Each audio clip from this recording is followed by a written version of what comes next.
नमस्कार बच्चों, आज हम संत मीराबाई द्वारा लिखा हुआ गिरिधर नागर यह कविता देखेंगे। यहाँ पर गिरिधर नागर श्री कृष्ण के लिए कहा गया है। गिरि यानी कि पर्वत और धर यानी कि धारण करने वाला, अर्थात पर्वत को उठाने वाला।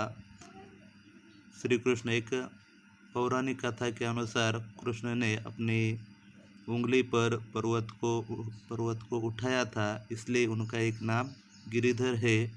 और इसीलिए यहाँ पर कल्पना करके यहाँ पर गिरिधर नागर कृष्ण के लिए कहा गया है।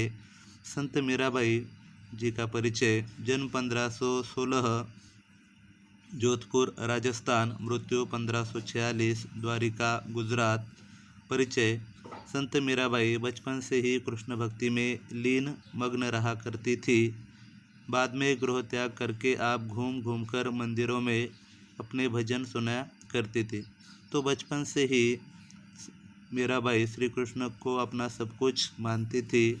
और उसके बाद उनकी शादी राणा सांगा के बड़े पुत्र भोजराज से हुई। लेकिन भोजराज के मृत्यु के बाद मीराबाई अपना गृह त्याग, घर छोड़कर घूम घूम कर मंदिरों में भजन सुनाया करती थी। और उन्हें अपने जीवन में कई मुश्किलों का सामना भी करना पड़ा। मीराबाई के भजन और उपासना माधुर्य भाव से ओतप्रोत है, भरी हुई है। आपके पदों में प्रेम की तल्लीनता समान रूप से पाई जाती है। तो यहाँ पर माधुर्य भाव से उनकी रचनाएं पद पूर्ण है और सभी पदों में कृष्ण के प्रति अपना प्रेम और प्रेम की भावना दिखाई देती है। प्रमुख कृतियाँ नरसिंह जी का मायरा, गीत गोविंद, राग गोविंद, राग सोरठ के पद आदि प्रसिद्ध है। प्रस्तुत कविता गिरिधर नागर जी में मीराबाई के सभी पद उनके आराध्य के प्रति समर्पित है और उनके आराध्य है श्री कृष्ण। आपके पदों का मुख्य स्वर भागवत प्रेम है, श्री कृष्ण प्रेम ही है।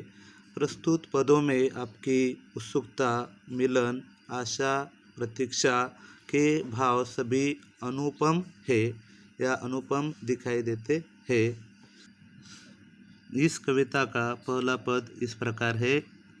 संत मीराबाई कहती है, मेरे तो गिरधर गोपाल दूसरो न कोई, जाके सिर मोर मुकुट मेरो पति सोई। छाड़ी दई कुल की कानी, कहा करी है कोई, संतन ढीग बैठी बैठी लोक लाज खोई। असुवन जल सिंची सिंची प्रेम बेली बोई, अब तो बेल फैल गई आनंद फल होई। दूध की मथनियाँ बड़े प्रेम से बिलोई, माखन जब काढ़ी लियो छाछ पिए कोई।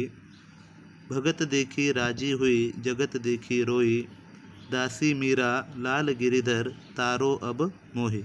तो इस पंक्तियों में, इस पद में जो कठिन शब्द है वो इस प्रकार है। जैसे कि मैंने कहा कि गिरिधर यानी कि गिरि या पर्वत को उठाने वाला, धारण करने वाला। दूसरा गोपाल यानी कि गायों को पालने वाला। जाके यानी कि जिसके।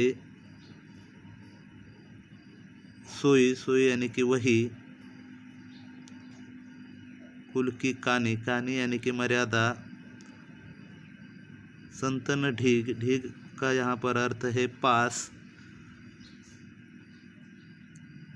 उसके बाद मथनिया यानी कि मथना या मथनी, इस तरह से। राजी होना यानी कि प्रसन्न होना, रोई दुख होना। तारो यानी कि पार करना या रक्षा करना। इस प्रकार यहाँ पर कुछ कठिन शब्द है। इस पद में संत मीराबाई कहती है, मेरे तो गिरिधर गोपाल यानी कि गिरि को धारण करने वाले और गायों को पालने वाले कृष्ण, इनके सिवा मेरा कोई नहीं है, दूसरा कोई भी नहीं है।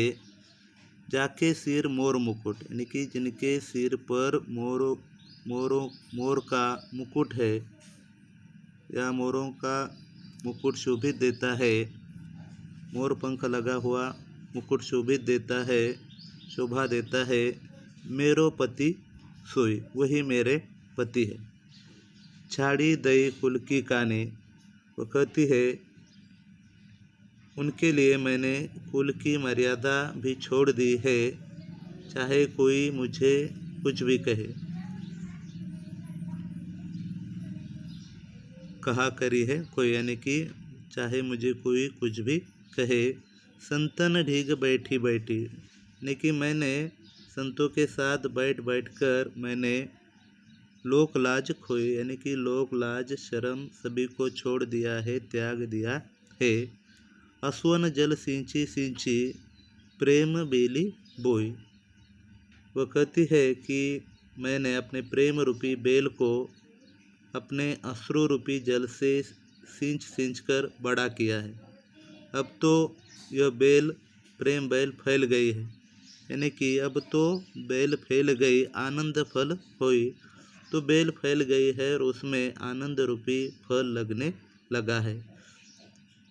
और वह कहती है कि दूध की मथनियाँ बड़े प्रेम से बिलोई, यानी कि मैंने बड़े प्रेम से दूध जमाने के पात्र में जमे हुए दही या दूध को मथानी से अर्थात रावी से बड़े प्रेम से बिलोया है, घुसला है। और उसमें से माखन जब काढ़ी लियो, छाछ पिए कोई। वह कहती है कि उसमें से जो कृष्ण रूपी जो माखन है, उससे मैं उसको मैंने निकाल लिया है। और बचा हुआ जो छाछ है, छाछ यानी कि जो पतला, या जिसे हम मराठी में ताक कहते हैं, और जो कि पतला होता है। तो वो कहती है कि दूध को मैंने मथ कर बिलोकर उसमें से माखन रूपी कृष्ण को निकाल लिया है, और जो शेष या बचा हुआ जो छाछ रूपी निस्सार जो है, वह बाकी जगत या संसार के लोगों को छोड़ दिया है। भगत देखी राजी हुई, जगत देखी रोई। वह कहती है कि कृष्ण भक्तों को देखकर, भगत या भक्तों को देखकर मैं प्रसन्न होती हूँ, राजी होती हूँ, परंतु संसार का व्यवहार देख मुझे दुख होता है और मैं रो पड़ती हूँ। दासी मीरा लाल गिरिधर, तारो अब मोही। वह संत मीराबाई श्री कृष्ण से विनती करती है कि हे गिरिधर लाल, मीरा तो आपकी दासी है, उसे इस संसार रूपी भवसागर से पार लगाओ। आप उसकी रक्षा, अब आप ही उसकी रक्षा या उसे इस संसार से पार लगाओ। इस तरह की विनती वह इस पद में श्री कृष्ण से करती है।